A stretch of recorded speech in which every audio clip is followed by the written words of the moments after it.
This show is not suitable for all audiences. Listener discretion is advised. You know how people say they hate the sound of their own voice? I don't know why, but I don't feel that way. Oh, goodness. Is this thing even on?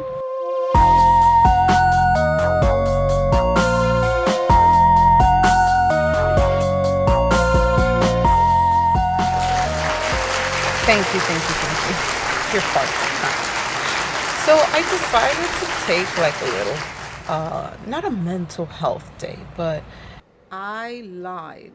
There's no such thing as a mental health day, not in today's economy. Every day is a mental health day. Every motherfucking day. So you can't single out one day. So the next one. The next mental health day? No. Knicks the basketball team. Oh, you said the next one. Yes. Girl, speak up. I don't have my hearing aid in. Or just quietness. It's been a while. So what's my sex life? Are you going to the parade? Mm-hmm. In my mind. In your head? Yes, because I don't do good with groups of people. I have anxiety issue.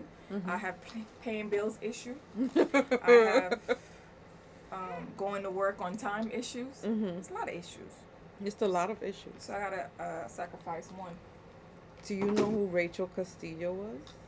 I thought you said who raped Mr. Castillo. No. I'm telling you, something going on with the hearing. Go ahead. Rachel Lynn Castillo. Your cousin? No. I don't know. You know her. Rachel Lynn Castillo. Do you know who she is? I already... No. If she's not your cousin, I don't know her. Rachel Lynn Castillo was born in 1997 in Southern California. I'm older than her? Yes. Oh, shit. But at least she was in the 1900s with me. She was raised entirely within the tight-knit community of Simi Valley. Do you have black and white pictures? Of what? Portraits. Of her? No, of Rachel? Of you, because you were in the 1900s. No. Because they had color TV when I came out the womb. They had color TV when I came out the womb too. But did they have buttons or knobs? They had buttons. I think they had knobs. Yeah. No, I think so. When you lose the knob, you had a pliers. No. Yes. See, the smile tells it all. Anyway, no, continue. but we did have the TVs, like the big screen TV with the big ass, right? Yep. Big ass. Oh my god. Yeah, I remember. So what the hell did they do with all that ass? I don't know. Because now it's like paper thin. And on top of that, it curves. Now it curves, yeah. But like, how did you get rid of it? Like when you threw it out? TVBBL.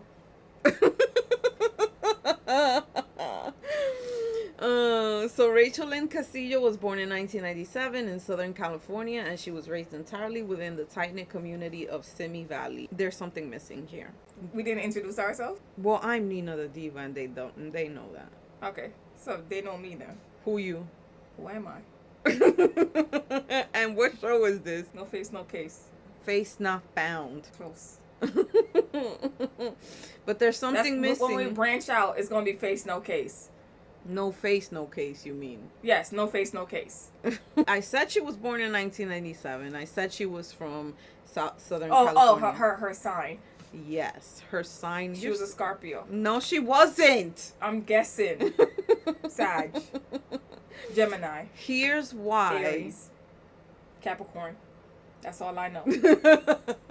Here's why that information is not available to the public. Not only did her family want to keep it private, but in many true crime cases, not just Rachel's case, but the exact birth dates of the victims are intentionally withheld from public-facing police reports and media articles to protect the family's privacy and prevent identity theft or digital tampering, and with her estate and her surviving children's records. So in this case, it wasn't just about having money. Like, let's say she might have had like a life insurance or something. Oh.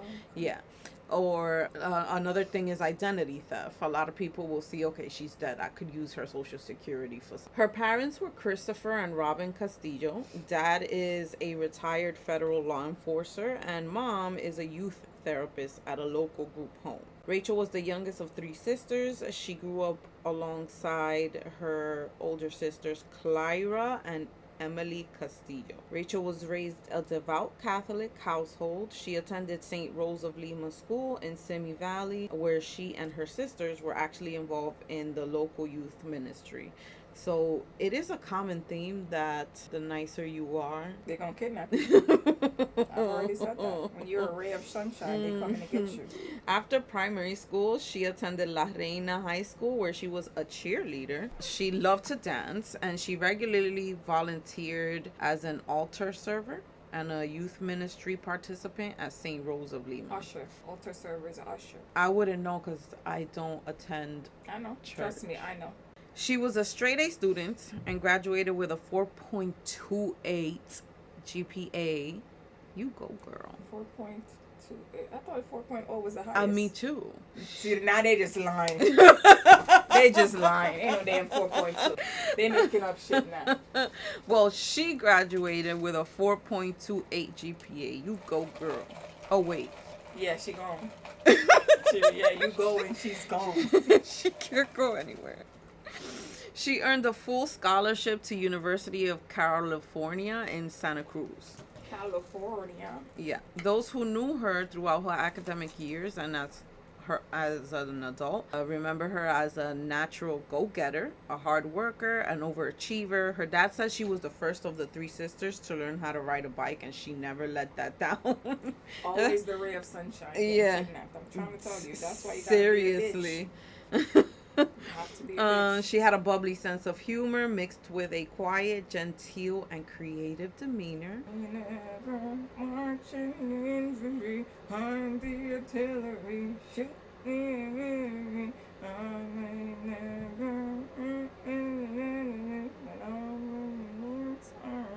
I know you're not religious, so you don't even know about songs like that. Trust me, I know. I know. If there was a song about the pits of hell, I know you'll be humming along. She was a beautiful soul, always trying to make things better for others. She didn't get to be our age because eventually that would have gone away. Our age is ghetto. That's where the bills multiply and shit. Then they expect you to have kids.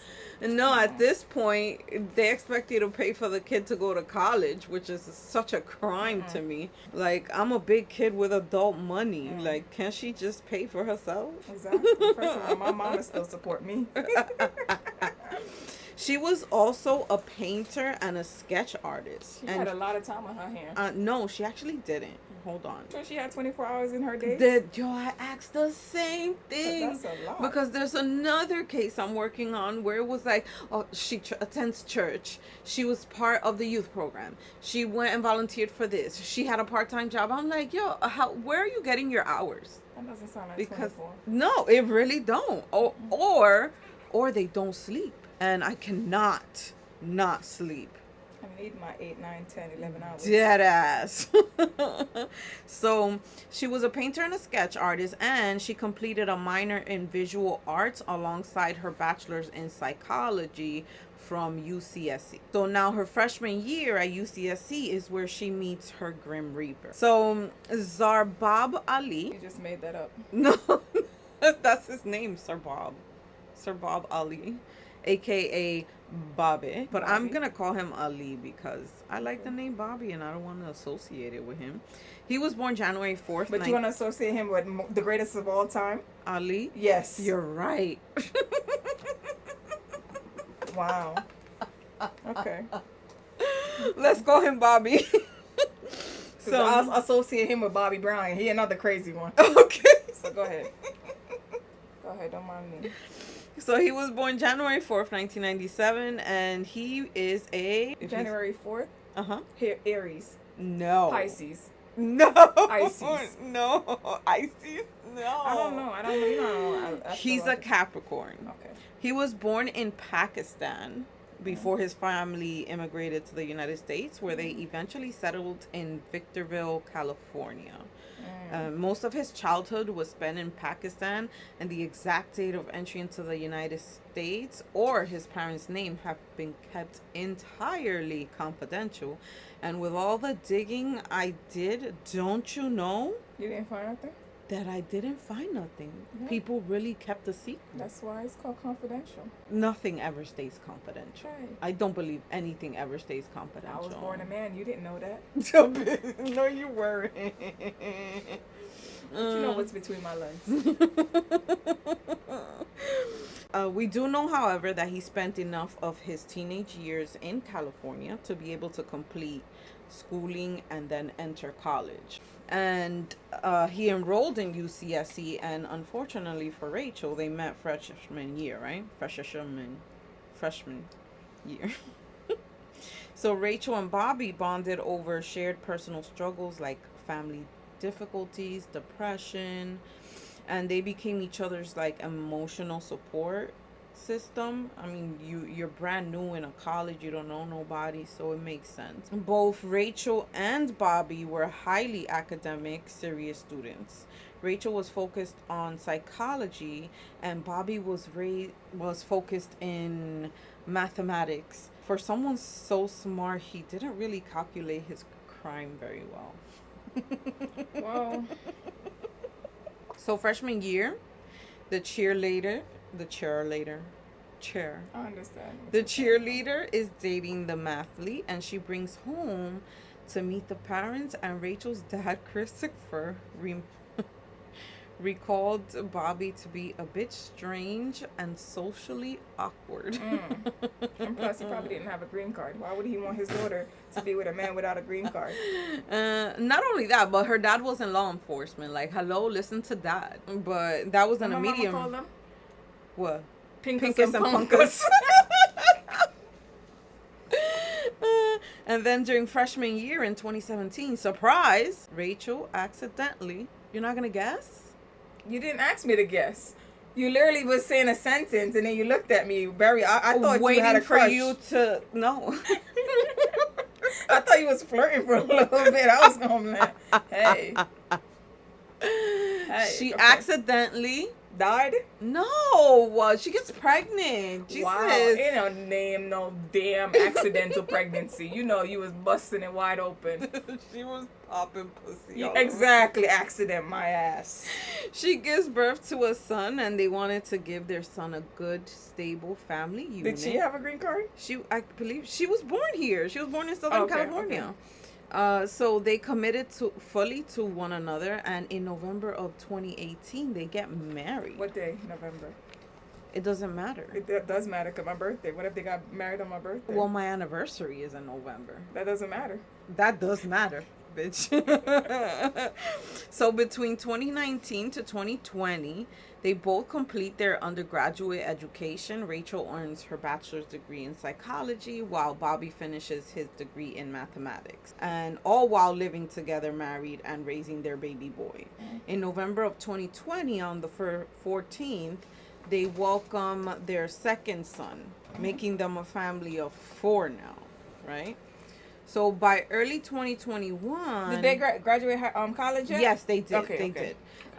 By early 2021, the marital problems start. And they had moved from Santa Cruz to Rachel's hometown, Simi Valley, to be closer to her family so that they could help out, like, with the kids and stuff. Mm-hmm. And then in 2021, both Rachel and Bobby start working while parenting their young boys. So Bobby was employed as a high school math teacher, and Rachel worked as a healthcare and medical navigator. It's one of those organizations where they help low-income families. They were stealing money from them. No, I'm trying to tell you. and battered mothers and domestic violence survivors secure vital community resources. So, like, get health insurance and make appointments. The longer the name, the more scam it is. By February 2022, Their 6 years together, including the 3 years of marriage, was over.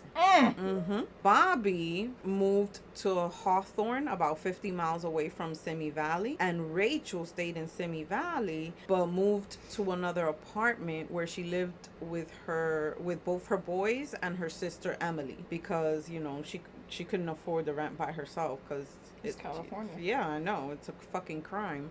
In August of 2022, as if this woman needed a challenge, she begins taking classes in Pepperdine University in pursuit of her master's degree in clinical psychology. So I know.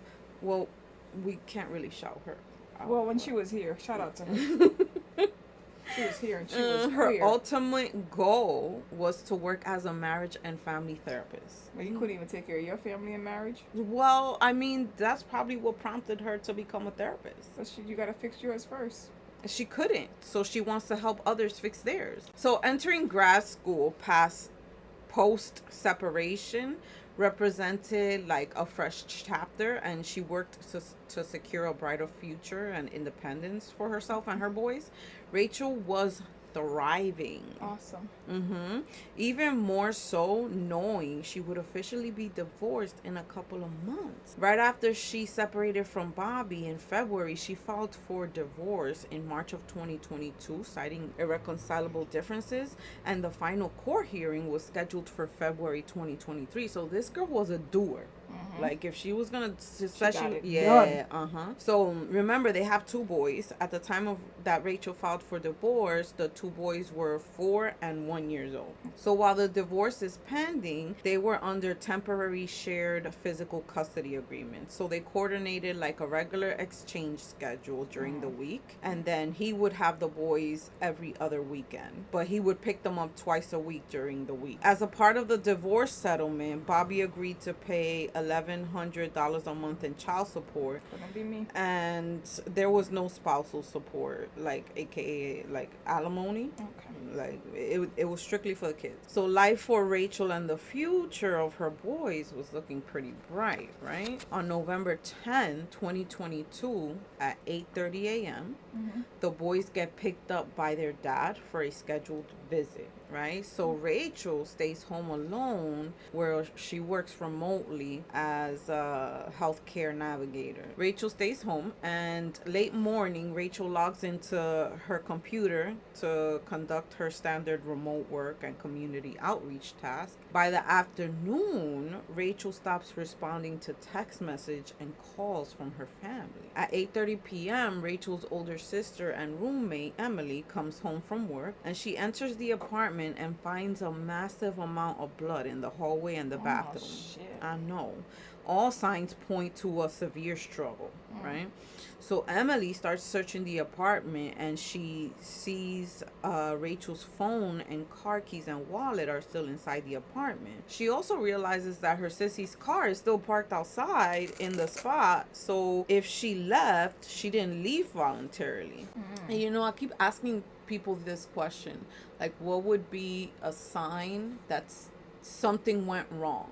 Like, what would you physically look at? For me, it's my car. If no, for me, I'm just saying for me, absolutely not. If I see your glasses on the desk, I know something happened. No, remember they not going in my room because I already cussed them out. Nobody's coming in my room. But if my car is home, because nobody drives, so if my car is home and I'm not home, something's off. Okay. Well, for me, like, if I'm looking for you and I see like your glasses on your desk. Yeah, because I can't see without my shit. Yes, Okay, I would be worried right away. Okay. So Emily first calls who? Upon God. No. You said she went to church too, right? Yeah. That's what they do. All Christians, when anything happens, the first thing they do, they call up Jesus Christ of Nazareth. Okay, fine. Who did she call second? Her mom? Yup. Yeah, man. I know her. Why do we do that, I call my mom for every damn thing. Even when my mom pissed me off, I call her. Like, Mom, you pissed me off. I got to talk to somebody. Yeah, but it's an emergency. Why wouldn't you call the 911 first? But I would call my mom first. Did I ever told you the story about my younger sister and my mom? They got stuck in the elevator, and instead of them calling the fire department, calling the super guess who they call? You. For what? Exactly. For me to tell him to call somebody else. That shit don't make no damn sense. So Emily first calls her mom, of course, and then calls 911. And Emily panics, and the poor girl starts searching the exterior grounds, like the bushes and shit like that, the courtyards, the common areas of the complex they live in. At 8:40 p.m., officers from Simi Valley PD arrive at the scene along with Rachel's parents, right? So once the officers see the extensive physical evidence and blood patterns, they declare the apartment a crime scene, classify the case as a suspicious disappearance involving a violent abduction, and they launch a multi-agency search, right? So at 9 p.m., Simi Valley PD are joined by specialized canine units and the Simi Valley Detective Bureau. The canine teams attempt to track a scent from the apartment perimeter while patrol officers do grid searches of a nearby bush area and ravines and the golf courses. This sounds like a nice community. Here. Yes. And then in the communal dumpster bin located near the building, they find a broom, a mop, and paper towels completely soaked with blood. At 10:30 p.m., computer forensics are requesting a map of her final cell phone pings from provider, while detectives are going door to door asking questions and gathering ring camera footage, private security dash cams, looking for any car or any information between 8 a.m. and 8:30 p.m. I did not know that Teslas Record? Yes. Yeah, girl. I had no idea. Yeah. As soon as you hit them, or no, sensor. Yes. And it's on like each side and in the front and in the back, yeah. So they've been using that for crime scene investigations. That's why we know who was the last person to drive David's car. Not to put, another case in this case, but we just waiting for them to let us know. Yeah. But my guess is David, because he's stupid. Well, it was already confirmed it was David. Oh, yeah. I was waiting for. We did a whole episode on that. At some point, Rachel's mom, Robin, calls Bobby to tell him Rachel's missing and to verify that the boys are okay. And he says that the children are with him and that they are safe. So late night, Detective Kelly King calls Bobby to conduct a preliminary interview. She told him that she was calling him because Rachel could not be located. And the dumbass asks if she's missing. Like, what did we know she's missing. And King found that strange because, again, she knows he's already been notified, and he told her that their marriage had issues because she cheated, so they were separated and getting a divorce. He said he picked up the boys at 8:30, left with them around 9:30, got to his parents' house around 11:30 a.m. He tells Detective King that he took a nap from 3 p.m. to 8:30 p.m. Sounds legit. No, it does not. Who naps for that long? 3 p.m. to what p.m.? To 8? That's 5 hours. That's a full night's sleep. No, girl, no. My full night is 8 hours or more. And when he woke up, he noticed... I should have been on his legal team. When he woke up, he noticed several missed calls. Around 10 p.m. was when his parents told him that Rachel's mom, Robin, had called him. Like, yo, your ex-mother-in-law's calling you. You need to call her back. So Friday, November 11, 2022, Rachel is formally entered into California's missing person system. Digital flyers are blasted across the state-wide law enforcement networks and local media channels. The same morning, San Bernardino PD conduct a wellness check for the boys to verify that they're okay, and they're able to verify that both the boys are safe and sound with their dad. And later, Bobby made like a deceptive Facebook post. Like, he wanted to sound like a worried father, an ex-husband desperately trying to assist the community. So the same day, Rachel's dad, Christopher, takes charge of the civilian side. Remember that he was a federal officer. So he takes charge of the civilian side of the search. Hundreds of Simi Valley residents, friends, co-workers all coordinate to make search parties, and they canvass the local parks, the shopping centers, the walking paths. But it's an unwritten rule. A woman goes missing, and the first thing you do is look at the partner. Of course, 100%. Right? So and if a man goes missing. true. Yeah. It works both ways. So between that Friday, November 11th, and Saturday, November 12th, not only do they have the stuff that they found in the dumpster, but now they find a witness. Wait, you didn't mention that they found things in the dumpster. Yes, I did. Okay. I told you they found a broom, a mop, Okay. and paper towels Okay. heavily soaked in blood. But Calm you're down. not listening. Calm down. You down. never listen. Calm down. You Calm don't down. listen. Calm down. How about you listen? Listen, I didn't put my hearing aids in. I told you that from the jump. Do we need to rewind? I told you that they found these items in the communal dumpster. That was important. Castillo's neighbor, Angie Johnston, informed an officer that while she was walking her dog and not minding her business, that she saw Bobby outside the unit near the dumpster around 6:45 And she p.m. helped. No, That's she the part she didn't. didn't tell you. No. Yeah, she helped. November 10th, okay, 2022. And it's like, no, Angie. He was taking a nap, remember? He said he was wearing a blue plaid suit and white turtleneck. Ma'am, you are not the neighbor, but you're the neighborhood watchdog.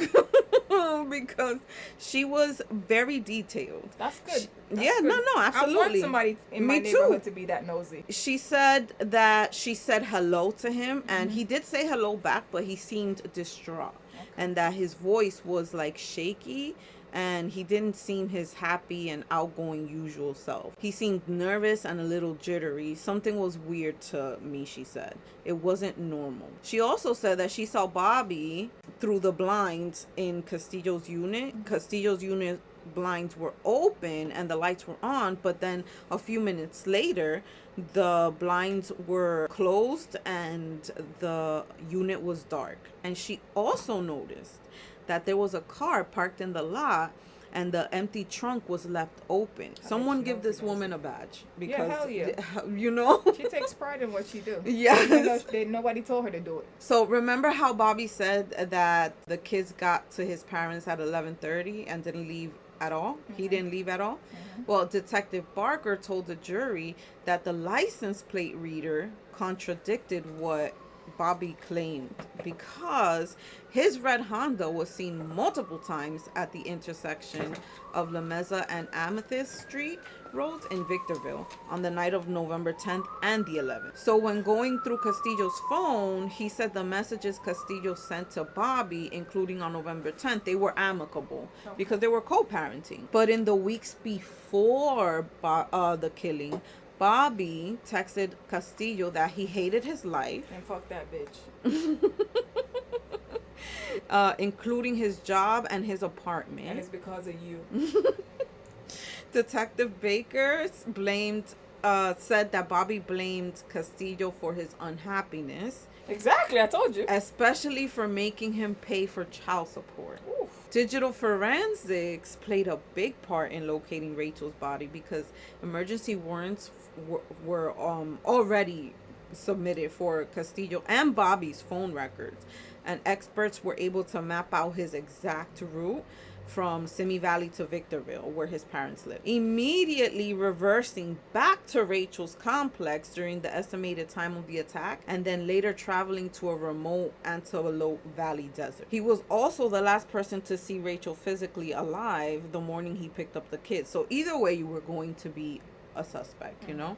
So on November 13th, 2022, driven by the digital forensic, vehicles track in Simi Valley, the detectives and the FBI start focusing on the remote area. Like, what were you, like, what's being done there? Like, there's nothing there, so let's just go there. It's a desert. It has a lot of like brush though. It's near Little Rock in the Antelope Valley, and they find tracks. tire tracks about 70 yards off the road. And then they noticed disturbed soil and get this, a shovel nearby, like leaning against a tree. And they also find shoe prints, a dark color men's suit, and a white shirt and men's shoes, which appear to match the footprints. That's why you always gotta wear 2 or 3 sizes smaller when you commit in a crime. I'm trying to tell you this. This is what I've learned. 2 or 3 sizes, two sizes, because I don't think you can fit in 3 sizes too small. Yeah, because that'll be very, hurt very yeah. much. But it's either your feet hurt or your butt hurt when they finish with you in prison. So the LA County Medical Examiner, the coroner's department, exhumed the body from the nearly 2-foot hole. God and damn, he lazy. Yeah. He is lazy. He Very was lazy. sloppy. 2 feet. And identified the remains as Castillo. She was wrapped in a white bloody blanket and duct tape. So while all of this is happening, a public candlelight vigil at local Simi Valley Park is happening. The eyewitness's statement placed him at the scene. The physical evidence of a violent crime, the cellular location and the LPR tower tracking, and the established financial and legal motive was enough to get a warrant for his arrest, right? So police come up with a ruse to make him look cooperative because he's home with the parents and the kids. They don't want to place anybody in danger, so they don't want to say, hey, you're arrested, right? Yeah, the nigga that's right next to you, we gonna come up to arrest him. So, yeah, I get you. So they tell him to come to the station so that they can take pictures of his text messages at the station. They tell him, like, basically, let us take pictures of your text messages. It's gonna help in the case. And because he wants to look like some kind of superhero, he goes, gets him. Of course, I'll come. Anything to save my ex-wife. He gets to the station and is immediately placed under arrest. And charged with murder, lying in wait, deadly weapon enhancement, and one more, but that comes later. The one more is a big one. Great. Hold on. Okay. On November 13, 2022, Bobby was interviewed 5 times that day. So during the first 3 interviews, Bobby denied having any knowledge or any involvement in Rachel's disappearance, right? During session 4, detectives walk in the room and inform Bobby that the search team successfully located Rachel's remains that morning. The motherfucker realizes that the game is over and says, I will tell you the truth. I found Rachel. She was alone and I killed her. And he downplayed the brutality by saying he stabbed her 3 times, but the autopsy report says that was a lie. He stabbed her, I believe it was 11 times. But he lied to spare the family the grief. Like, she's dead, my man. They're already grieving. Session number 5, though, Ali admitted to detective that he did not just dump the body on Thursday. He fondled it. He confessed that his deep, dark obsession drove him back into his car at 2 a.m. So it was that Friday. He drove all the way back out to the remote shallow grave near Little Rock, dug her body up, and sexually assaulted her corpse What does that call? Necrophilia? Yeah, necrophilia. Before burying her a second time. Yeah, they need to kill him. Just men like that, you can't. You don't have sex with a corpse. You don't even put him through the legal system. Listen, those interviews were conducted and taped in 2022, right? So his actual court testimony was in 2025. So during the 2022 interview, he also tells police that he had been actively thinking about and planning her death for 9 months. So ever since their separation and move out in February of 2022, right? Can't even divorce a nigga in peace. Oh, that's messed up. But during the courtroom testimony in 2025, he claimed that he did not plan it for 9 months, that he suffered a sudden psychological snap because Rachel was allegedly taunting him with graphic details about her new dating life. And he said he had asked her to please stop telling him about her dating life, that he just wanted to move on, but she wouldn't stop. But I mean, like, where would this woman find time? Like, she barely was home with her kids. She was working, she was studying, she was with the kids. Like, she has to sleep too. Like, who she was dating. But the prosecutors were ready, though. You can't say it was at the heat of the moment thing when the shovel you used to bury her was purchased 2 days before her murder. God damn it. Mm-hmm. God, I swear. Not only do we have the receipt, but we got you on footage at Lowe's with the 2 boys buying the shovel that he gonna kill your mother with. Yes. I want to see you ask the son, which one should I do? Do you know the psychological damage that those kids are gonna have in the future, knowing that they went with daddy to buy the shovel and that I was picked gonna it out. I'm Do telling you really think they picked it out? Because kids are like that. Like, no, daddy, don't get that one. Get this one. No, kids are like that. Am I wrong? Those boys are going to realize one day that they went with him But then again, to purchase the thing that you were going to use against their mother. You fucking coward. Why didn't you go by yourself? They share the same DNA, so them boys, you gotta watch them. I'm just saying, if daddy gonna dig up mommy and have sex with her while she's dead. That's disgusting. I'm just saying, watch them kids. Luckily, though, the jury saw past his bullshit, and on November 21st, 2025, he was found guilty for the murder of Rachel Castillo, guilty of murder by means of lying in wait, which David, that's what they're David trying to get. That's how I learned about lying in wait. Me too. Guilty for use of a deadly weapon, which was the knife, and guilty for unlawful mutilation, discernment, or act of sexual conduct with human remains. On January 12, 2026, Ventura County District Attorney Eric Nazarenko announced that Bobby was sentenced to life in prison without the possibility of parole for the first-degree murder of Rachel Castillo. Senior Deputy District Attorney David Russell said, quote, "Where any human being should feel shame and disgust and loathing for what he has done, the defendant has shown no remorse. His actions place him among the very worst offenders this court will ever see. He deserved no leniency, and today's sentence ensures he will never again be free to endanger another person or inflict further harm on society." Put them boys in therapy. End quote. Put them boys in therapy. So the official narrative given to the press release goes as followed. On November 10th, 2022, Ali arrived in Simi Valley, where Miss Castillo lived with their 2 boys and her sister. He picked up the children, drove them to his parents' house in Victorville.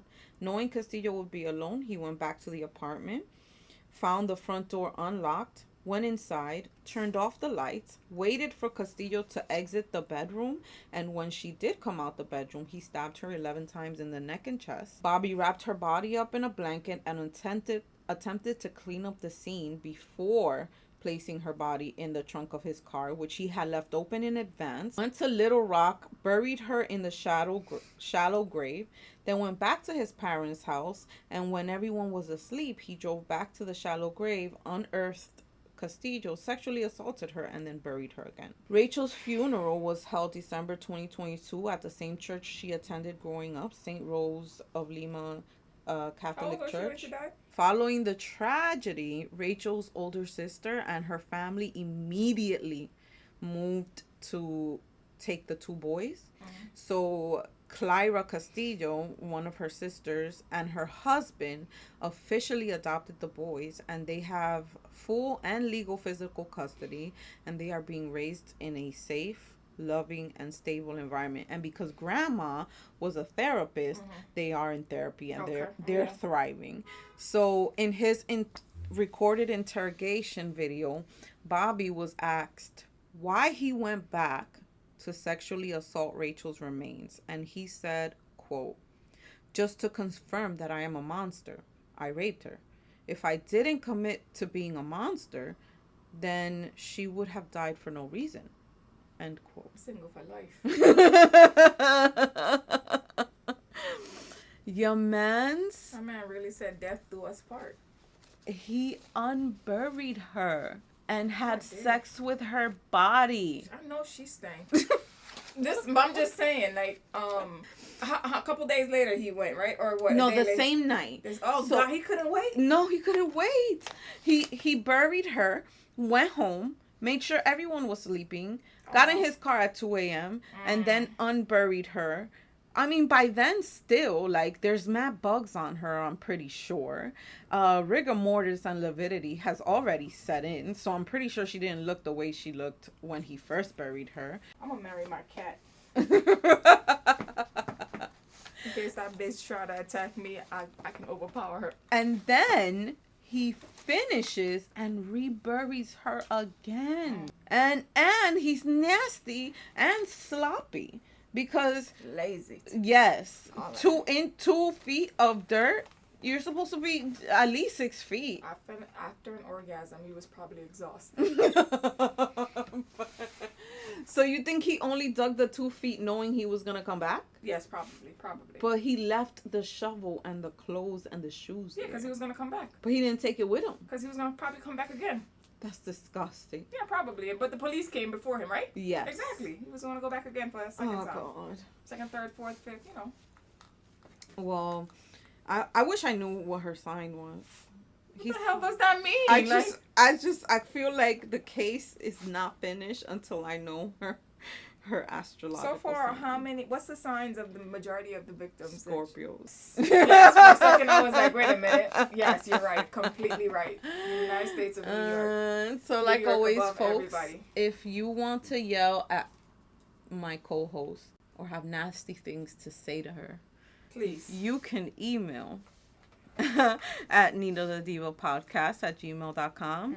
You can also find a way to find her through Instagram, ninadadiva1309, or you can even go on TikTok, I'll say my TikTok. Nina the Diva RT, and You don't know my TikTok handle?